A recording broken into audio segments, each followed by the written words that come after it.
Kinabukasan, sa gusali ng mangkukulam, nagising si Lorca na humihikab at kinukusot ang mga mata. Kumikirot pa rin ang ulo niya mula sa inuman kagabi, na sinabi niyang lahat ay dahil sa dakilang pinuno, na bukas palad na nagbigay ng mga gantimpala pagkatapos ng digmaan sa lahat. Nagbihis siya at binigyan ang kanyang mga pisngi ng ilang magagaang tapik, na nagpapaalala sa kanyang hindi siya maaaring magpabeya, dahil kung hindi, ang kanyang mga kasanayan ay mangangalawang kung hindi siya mananatiling disiplinado.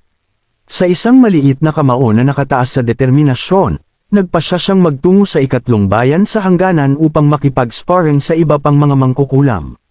Paglabas niya sa kanyang silid, nakita niya ang isang piraso ng papel na nakalabas sa ilalim ng pinto, kinuha ito at nakita na ito ay isang liham mula sa kanyang ama.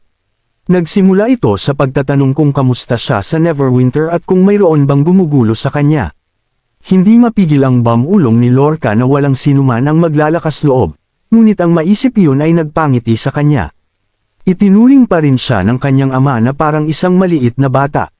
Nagpatuloy ito sa pagsasabing bilang ikatlong prinsesa ng kanilang angkan, hindi maiisip na may sinuman ang mang-aapi sa kanya. Ngunit higit sa lahat, gusto niyang malaman kung gaano siya umunlad sa kanyang mga kasanayan. Iyon ang bahagi na nagpapula kay Lorca. Kabilang siya sa digmaan laban sa mga demonyo kamakailan ngunit halos walang naging epekto. Ang tanging nagawa niya ay ang mapuno ng dumi ang kanyang sarili dahil sa ilang kakaibang haligi ng bato. Sa huli, hindi niya man lang nakita ang mga kaaway. Nabanggit din sa liham ang mga isyu sa Iron Sand City. Ang ilan sa mga pangunahing angkan na nanatili ay tila hindi natutuwa sa malawakang migrasyon. Gayunpaman, hindi niya alam ang mga detalye. Matapos basahin ang liham, nagpasya si Lorca na hanapin agad si Wendy, na umaasang maaayos nito ang isang pagpupulong sa kanyang kamahalan.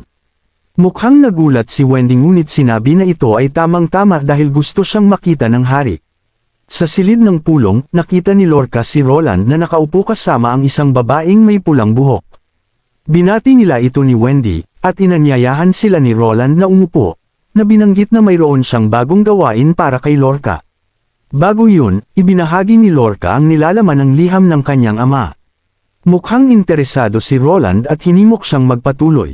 Iniulat niya na pinaghihinalaan ng kanyang ama ang ilang kaguluhan sa mga pangunahing angkan sa Iron Sand City.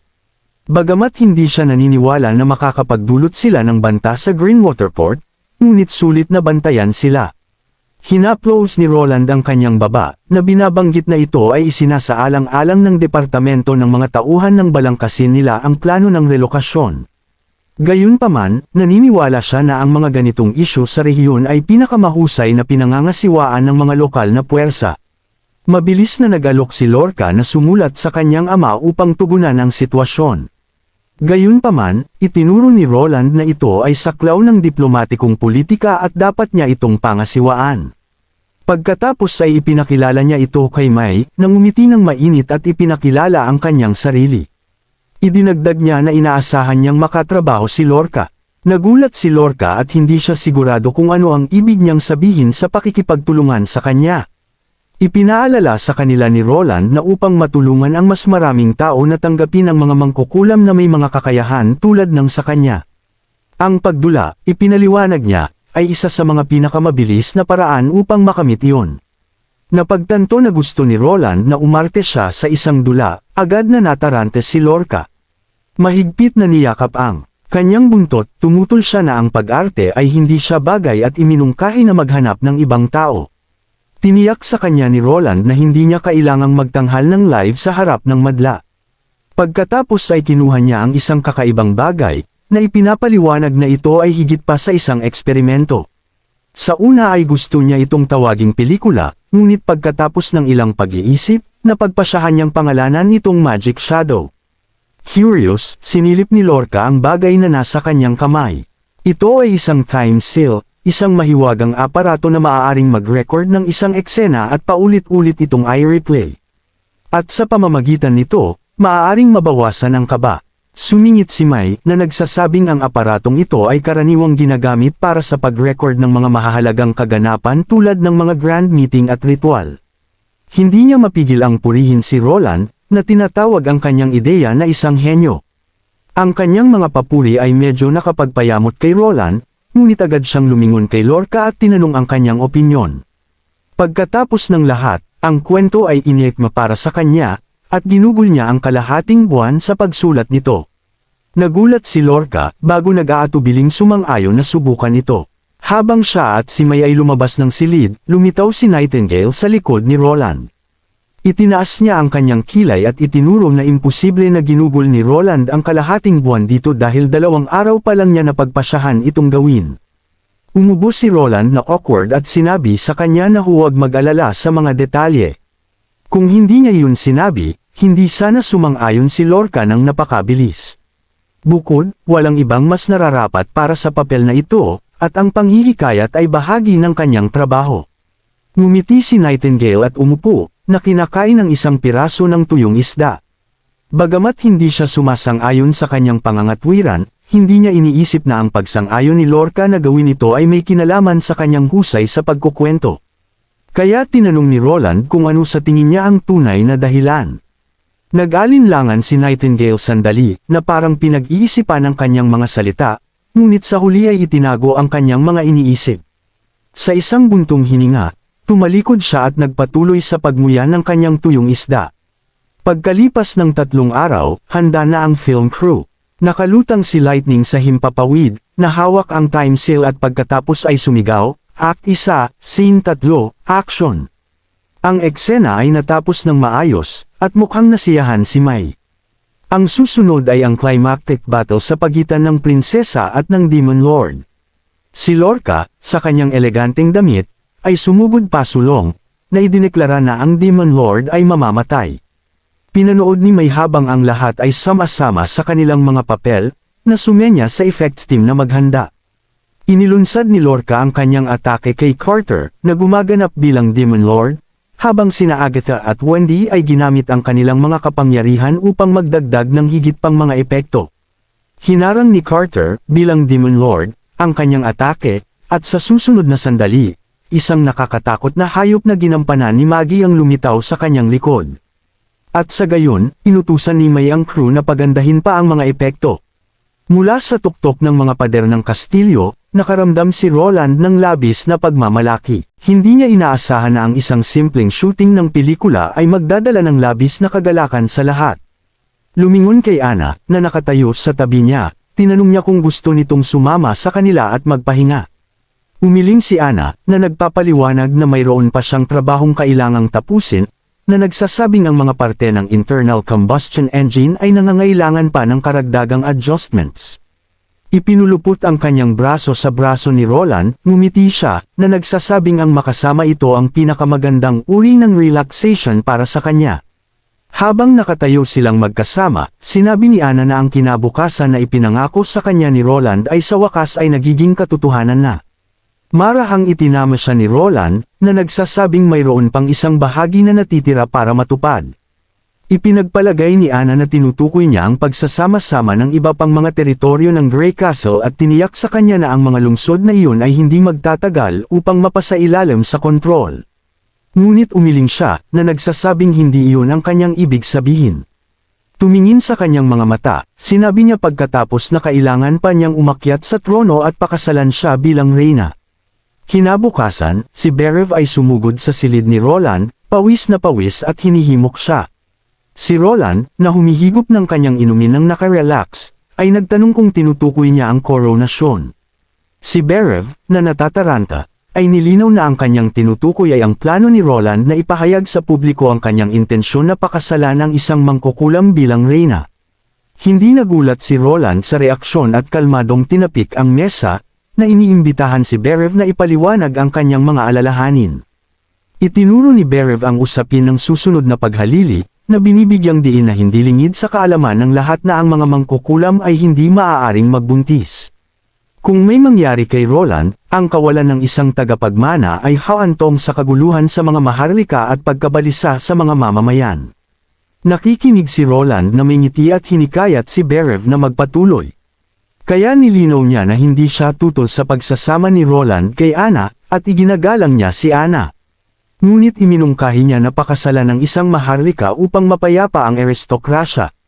Kung ano ang gagawin ni Roland sa maharlika na ito pagkatapos, ipinahiwatig ni Berev, ay hindi mahalaga sa kanya. Bago pa makasagot si Roland, nagmaterialize si Nightingale, at galit na galit ito. Gusto niyang malaman kung bakit hindi maaaring hawakan ni Anna ang titulo ng Reyna, ito ba ay dahil lamang sa siya ay isang mangkukulam. Nagulat si Berev, nanginginig ang kanyang boses habang iginigiit na si Lady Anna, alang-alang sa katatagan ng kaharian, ay hindi mag-iisip ng mga ganitong mababaw na bagay. Matulis na sumagot si Nightingale, na nagtatanong kung paano siya nakakasiguro. Sigurado siya na hindi ito kailanman tatanggapin ni Anna. Sa kabila ng kanyang takot, nanindigan si Berev, na binibigyang diin na hindi ito tungkol sa damdamin. Itinaas ni Roland ang kanyang kamay at pinutol ang kanilang argumento, kalmadong itinuturo na ang tunay na intensyon ni Berev ay simpleng magbigay ng isang makatwirang labasan para sa mga potensyal na sumasalungat. Nagyelo si Berev sa isang sandali, at buong pagpasyang sinabi ni Roland na matapos talunin si Zero, kinuha niya ang lahat ng kanyang lifespan para sa kanyang sarili. Dahil dito, hindi niya kailangan ng isang kahalili. Gayunpaman, kinilala niya na ang mga karaniwang tao ay mahihirapan na paniwalaan ito, kaya kakailanganin nila ang isang simbolikong figure para sa kanilang kapayapaan ng isip. Tinanong niya si Berev kung tama iyon. Kinumpirma ni Berev na iyon mismo ang kanyang punto. Ang isang nominal na tagapagmana ay natural na magpapatahimik sa anumang oposisyon. Pagkatapos ay nagmungkahi si Roland ng isang mas simpleng solusyon. Sa panahon ng mga labanan sa Hermes, natuklasan niya si Gerald Wimbledon at nagkaanak sa isang dalaga sa tavern. Nagulat si Berev at nagsimulang maglakad pabalik-balik. Hindi niya ito narinig dati ngunit mabilis na natanto na ang bata, bagamat technically isang bastardo, ay maaaring itaas sa isang mas mataas na katayuan. Ang pagkontrol sa ina ay mas madali rin kaysa sa pakikitungo sa mga maharlika. At siya ay naging isang dalubhasa na sa mga maharlika. Nagsimula na siyang bumalangkas ng isang plano. Nakangiti, inutusan ni Roland si Berev na gumawa ng isang detalyadong panukala, kasama ang mga pagsasaayos para sa kanyang koronasyon, at iharap ito sa kanya kapag handa na. Matapos yumuko at umalis ni Berev, lumingon si Roland kay Nightingale, na nagulat kung paano niya ipinagtanggol si Anna. Humingi ng paumanhin si Nightingale, na inamin na hindi niya lang mapigilan ang kanyang sarili. Hinaplos ni Roland ang kanyang baba.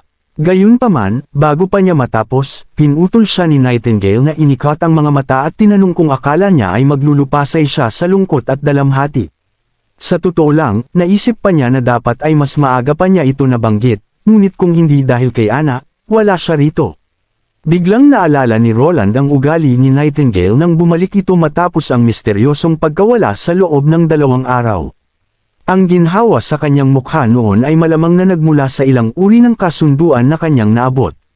Habang ang kanyang kuryosidad ay nag-aalab, ngunit minsan ay hindi palaging magandang ideya na makialam sa lahat. Samantala, sa kabilang panig ng Grey Castle, isang babaeng may dalang bag ng tinapay ang naglalakad sa isang tahimik na kalye. Habang papalapit siya sa kanyang bahay, napansin niya ang isang kumpol ng mga bakas ng paa malapit sa kanyang pintuan. Nagsimula siyang magpanik at naisip na baka nabunyag na ang kanyang sekreto. Nagulat siya, nakita niya ang mga sundalo na nakatayo sa tabi ng kanyang bahay. Nang makilala ang sagisag sa kanilang mga uniforme, nagpanik siya, nahulog ang tinapay habang tumatakbo. Sa sandaling iyon, natalisod siya at bumagsak sa sahig. Tumangala siya, nakita niya ang isang babae na nakaupo sa tabi ng kuna ng sanggol, na may isang katulong na nakatayo sa malapit. Ipinakilala ng babae ang kanyang sarili bilang Edith, na tiwala na makikilala niya ang kanyang pangalan. Mabilis na yumuko ang nagpanik na babae, kinakabahang nagtatanong kung bakit siya naroon. Ikinaway ni Edith ang kanyang kamay sa pintuan, at kalmadong nilock ito ng katulong. Agad na natanto ng ina na natuklasan nila ang sikreto ng kanyang anak. Kahit ang yaya na kanyang kinuha ay mula sa pamilya Khan, hindi nag-aksaya ng oras si Edith. Ipinaliwanag niya na ipinadala siya ng hari upang ibalik ang linya ng dugo ng Wimbledon sa Neverwinter. Nang marinig ito, namutla ang babae at nagtanong kung plano nilang patayin ang kanyang anak ng palihim. Umiling si Edith, bahagyang itinataas ang ang nakatikip sa bata, at saka sinabi na kung ang layunin lamang ay mawala ang bata, hindi sana sila nagpakahirap ng ganito. Nilinaw niya na kailangan ng kanyang kamahalan ng isang makatwirang distraction para sa publiko, kaya naman kinakailangan ng bata. Ang babae, nalilito, ay nagtanong kung ano ang ibig niyang sabihin. Ipinaliwanag ni Edith na nagpasya ang kanilang hari na magpakasal sa isang mangkukulam, at ang bata ay dapat na magsilbing panakot sa anumang pagtutol sa pamamagitan ng pagiging isang maginhawang pampublikong tagapagmana. Nang marinig ito, ang babae ay biglang tumayo, tinipon ang lahat ng kanyang lakas ng loob upang sabihing hindi niya ito maisip. Marahil ay may ganoong intensyon ang hari ngayon, ngunit paano ang kinabukasan? Natatakot siya para sa kanyang anak na si Shiloh. Sa wakas ay nalaman ni Edith ang pangalan ng bata sa unang pagkakataon. Umiling siya at sinabi sa babae na tila hindi nito naiintindihan ang kanyang posisyon. Humahakbang papalapit, ipinaliwanag ni Edith na mayroon lamang siyang dalawang pagpipilian, alinman ay tumanggap ng isang halaga ng pera at tumakas ng malayo, o pumunta sa Neverwinter kasama ang kanyang anak. Gayunpaman, kung pipiliin niya ang pangalawang opsyon, hindi siya maaaring magpakita bilang ina ni Shiloh kundi sa halip ay gaganap bilang isang lingkod mula sa isang marangal na pamilya.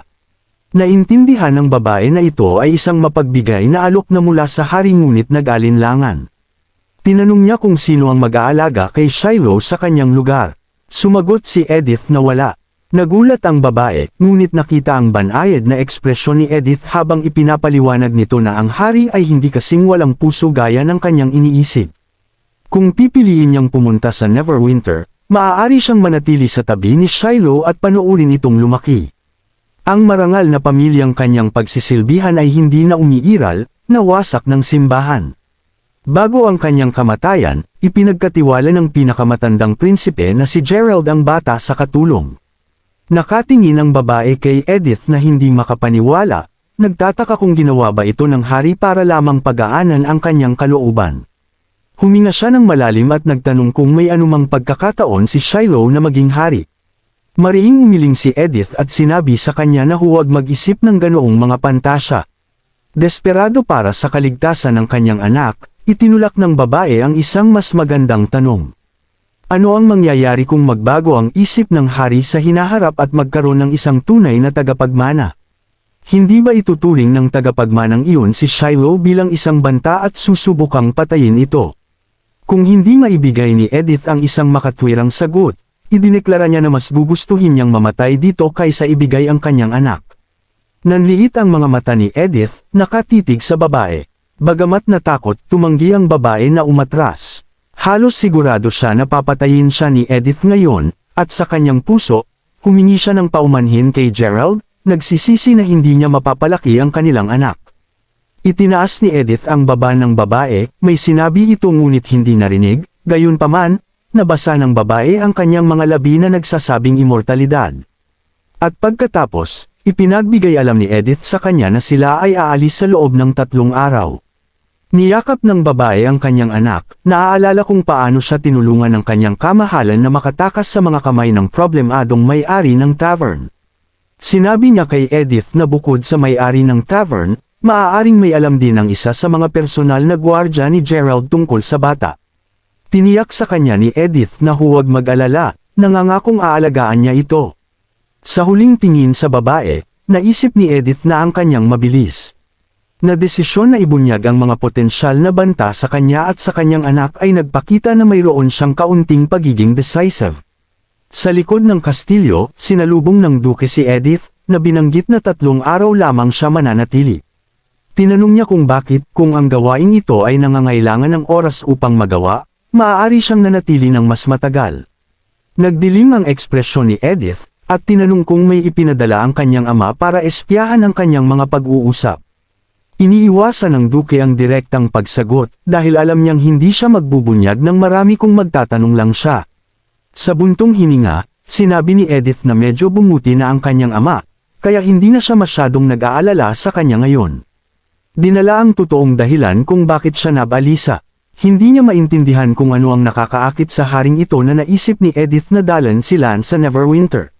Mukha siyang better nang banggitin niya na mas gugustuhin ni Roland na magpakasal sa isang mangkukulam kaysa bumuo ng alyansa sa pag-aasawa sa kanilang pamilya.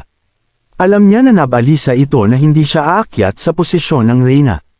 Inamin niya na ang kasalukuyang mga maharlika ay napakawalang kinang kaya hindi nakakagulat na nais ng kanyang kamahalan na buwagin ang sistema. Gayunpaman, mayroon siyang sariling mga dahilan kung bakit gusto niyang bumalik sa Neverwinter ng mabilis, na nananatili sa sentro ng kapangyarihan. Ang Duke, gayunpaman, ay nag-aalala na kung aalis si Lance, mawawala sa hilagang rehiyon ang kanyang tagapagmana. Sinabi sa kanya ni Edith na ang mga titulo ng maharlika ay naging honorary na lamang, at ang pagdadala kay Lance sa Neverwinter ay masisiguro na mananatiling may kaugnayan ang pamilya Kant. Ang mundo ay umuunlad, at ang mga hindi umangkop ay maiiwan.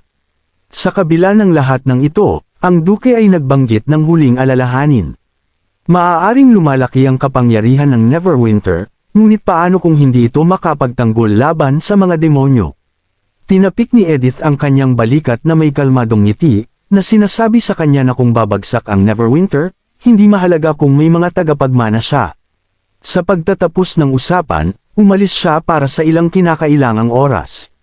Gayunpaman, nais malaman ng Duke kung ano ang sinabi ni Edith sa babae.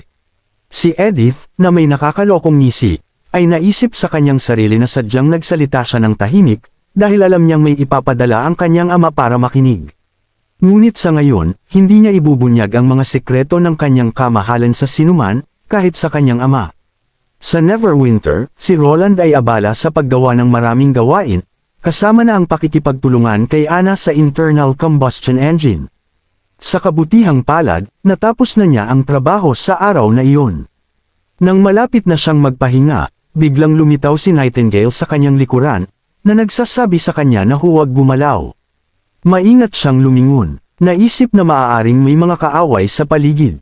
Gayunpaman, pumitas si Nightingale ng isang kulay abo na buhok mula sa kanyang ulo at mayabang na idineklara na hindi siya dapat nakakakuha ng sapat na pahinga kung siya ay may kulay abo na buhok bago mag-30. Tumawa si Roland, naaalala ang kanyang nakaraang buhay. Tiniyak niya sa kanya na hindi pa siya umabot sa kanyang limitasyon. Kung sakaling mangyari iyon, magkakaroon siya ng problema sa puso, at kalaunan ay uubo pa ng dugo, ngunit bago pa niya matapos ang sasabihin, nagsimula siyang umubo ng malakas. Nagulat si Nightingale at tinanong kung okay lang siya at kung dapat ba niyang ipatawag si Nana para tingnan siya. Iwinagayway ni Roland ang kanyang kamay, na nagpapaliwanag na ito ay simpleng pagkasamid lang. Gayunpaman, mukhang nag-aalala pa rin siya.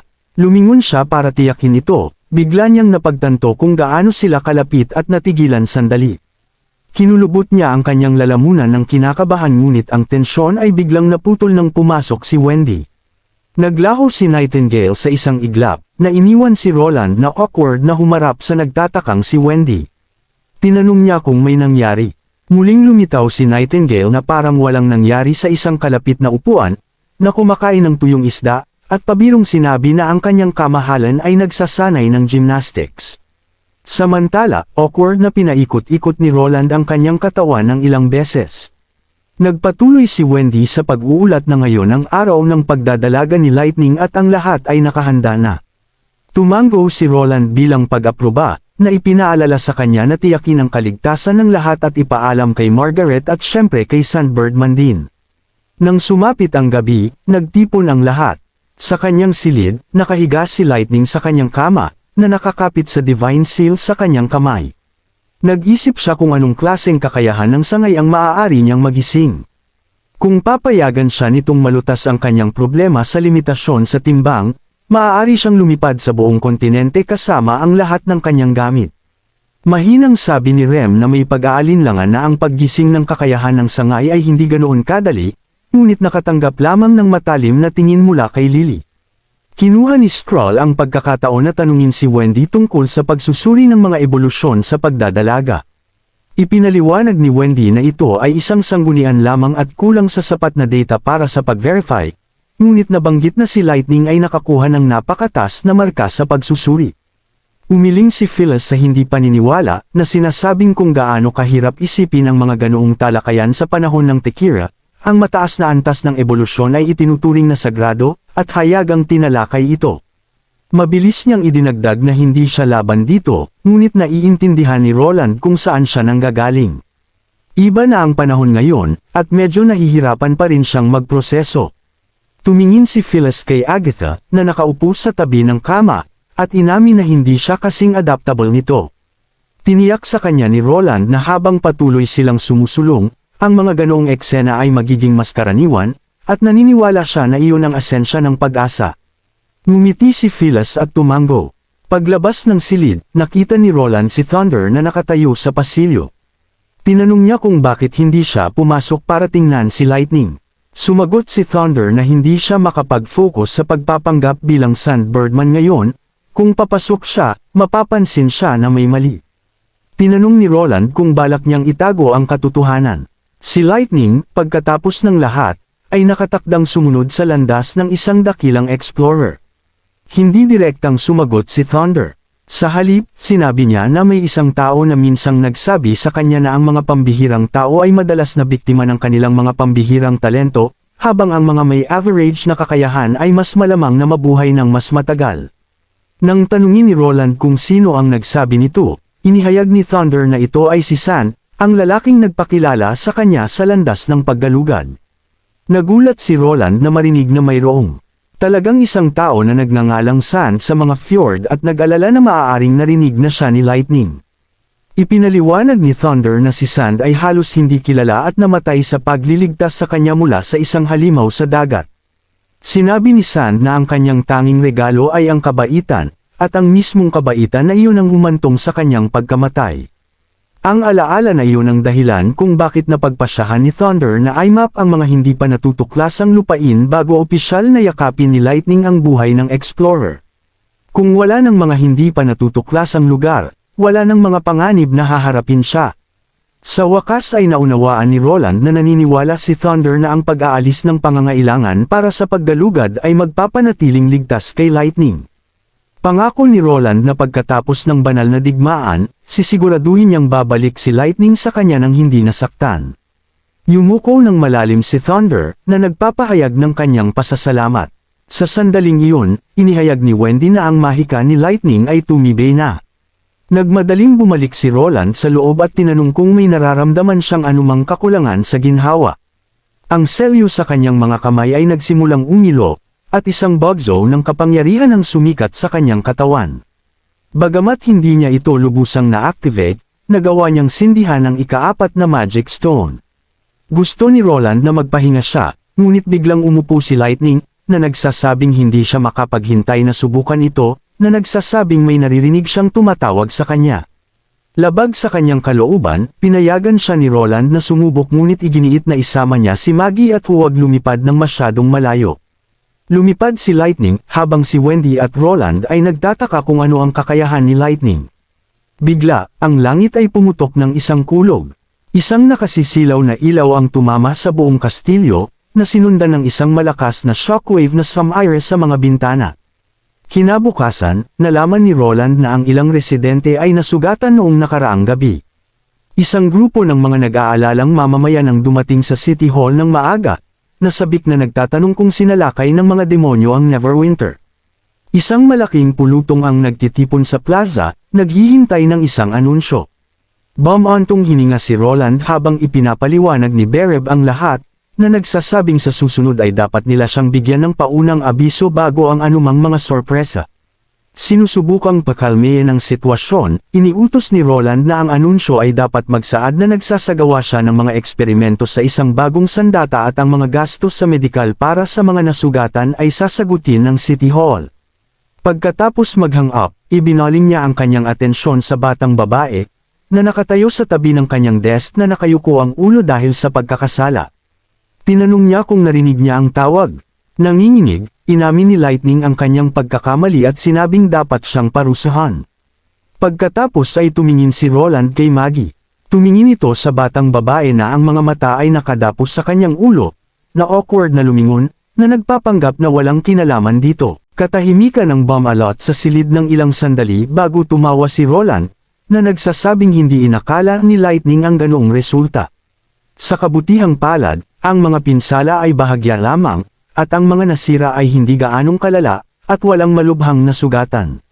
Si Lightning, tuwang-tuwa, ay sumugod kay Roland bilang pasasalamat.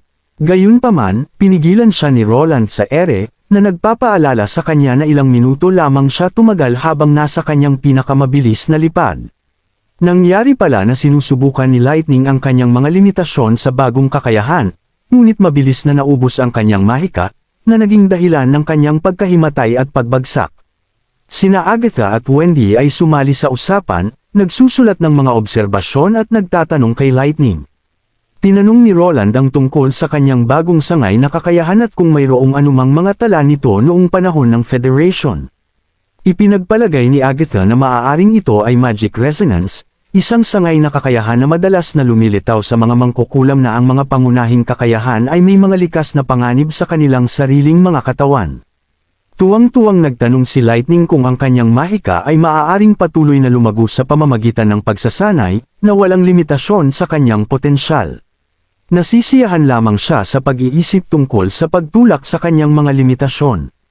Tumawa si Wendy at pinaalalahanan siya na huwag biglang bumili sa ibabaw ng kastilyo sa susunod at itabi ang kanyang mahika dahil kailangan pa nilang magsagawa ng ilang mga pagsubok. Nakayakap na binal ika ni Lightning si Wendy na nangangakong magiging mabait.